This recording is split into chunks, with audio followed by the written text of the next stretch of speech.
De intenciones, verás. ¿Por qué surge el tema de hacer visitas aquí al poblado cuando nadie se había planteado nunca hacerlas? Es con motivo de que el Club Náutico, que tiene la sede allí, donde está la torrecita esa, este año ha cumplido 50 años. Y entre las efemérides que ha ido celebrando el club en este año completo, pues yo le planteé, como un motivo más de celebración de los 50 años, pues que se le diera a conocer al público de Chiclana, en particular, y al que viene de fuera, pues en general, la historia de este poblado, que es una historia bastante curiosa, ¿eh?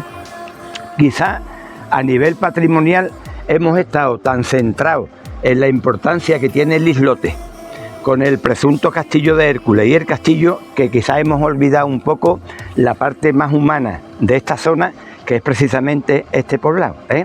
Y ahora ya descartamos el castillo y la isleta por dos motivos fundamentales. Primero, porque parece ser que ahí nunca estuvo el templo de Hércules, esa es una razón muy importante, y la otra todavía más importante es que el castillo es de la isla. Y entonces, claro, ya para nosotros ha perdido protagonismo, ¿eh? Entonces, bien, la idea es que cuando termine esta visita tengan ustedes una referencia histórica de lo que esto fue, de lo que en un periodo fue una parte integrante de Chiclana como un centro industrial y de lo que quiere ser, porque adelantaré algo del plan de uso del poblado que se tiene previsto más o menos realizar. Quiera Dios que no sea como el tranvía, que sea un poquito más ágil y que nosotros lo veamos en buenas condiciones, ¿eh? Lo primero que ya tendremos que observar cuando vengamos por aquí es que si finalmente se cala de nuevo la almadraba detrás del castillo, a 3 millas marinas del castillo, y la almadraba, queráis o no queráis, se tiene que llamar, como se ha llamado tradicionalmente, Punta de la Isla. Yo no tengo la culpa. Punta de la Isla, ¿eh? Es como se llamaba la almadraba, ¿eh?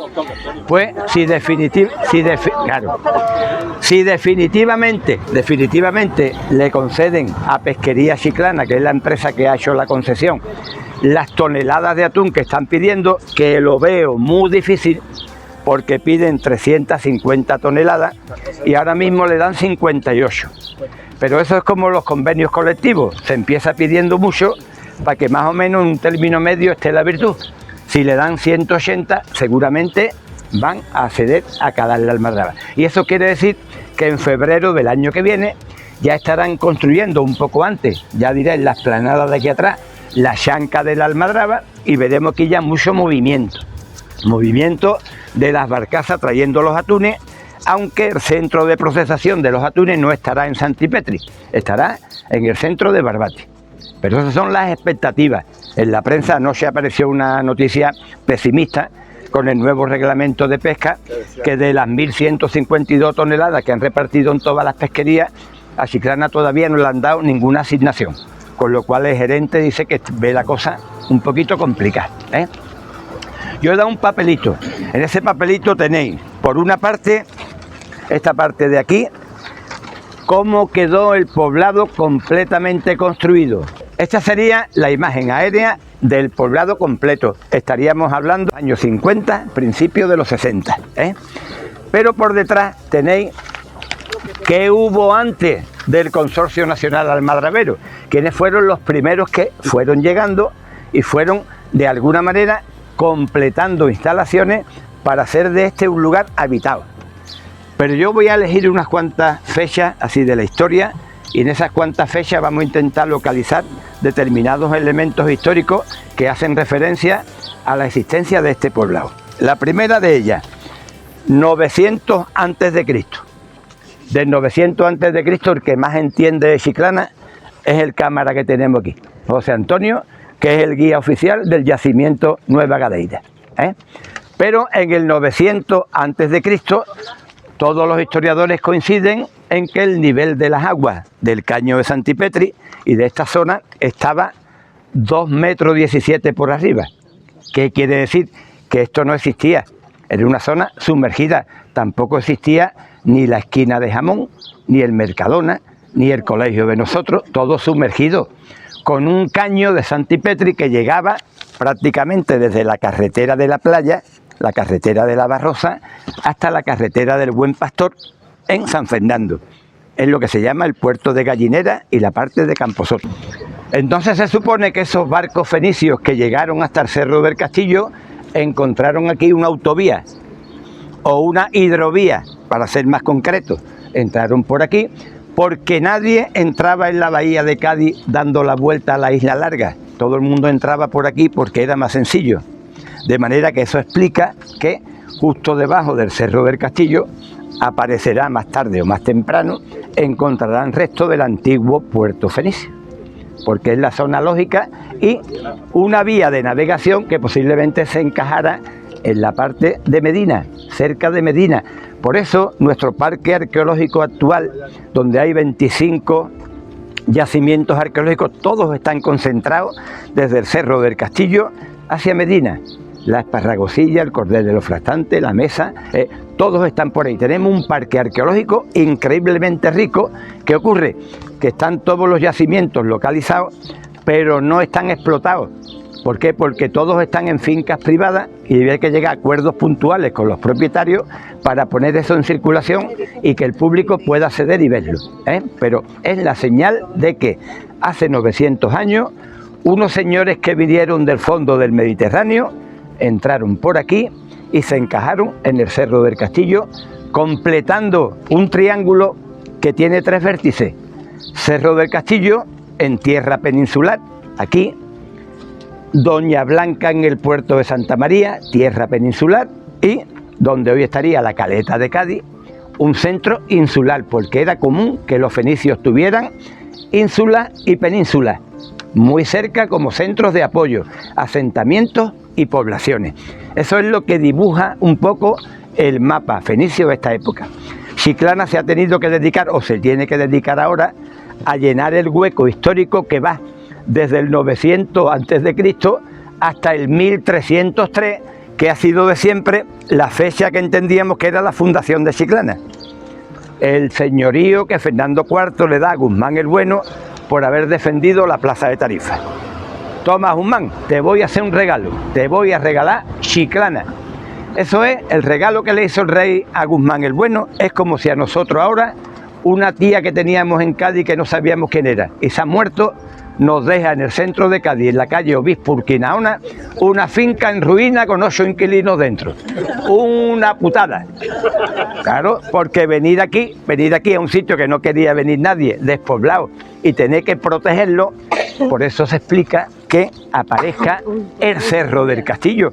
El castillo, que es lo primero que tiene que construir Guzmán para decirle, mira, venid para acá, porque aquí vais a estar seguro, porque yo voy a hacer un castillo, y en ese castillo vais a poder refugiar cuando venga alguien con malas intenciones. Entonces hemos dado un salto cualitativo desde el 900 a.C. hasta el 1303, que es la época de la fundación del señorío de Chiclana. Vale. Otro saltito. Ya se supone que esto ha cambiado su geología, son 1000 años, cerca de 2000 años, y ya esto es tierra firme. Y volvemos a hablar del Ducado de Medina Sidonia. El Ducado de Medina Sidonia ve que aquí hay ciertas posibilidades de negocio, porque, a ver, aunque fueran duques, tontos no eran, y buscaban ganancias allí donde pudieran sacar algún partido, y coge el duque de Medina Sidonia y le dice a un criado suyo, a Juan, que era un tío espabilado, mira, Juan, tenemos ahí una punta de negocio que vamos a explotar nosotros dos. Y es que, como está aquí Santipetri y allí enfrente está la isla Antípoli, la antigua isla de Antípoli, que luego sería San Fernando, y esta es la vereda real que va desde Cádiz hasta Conil.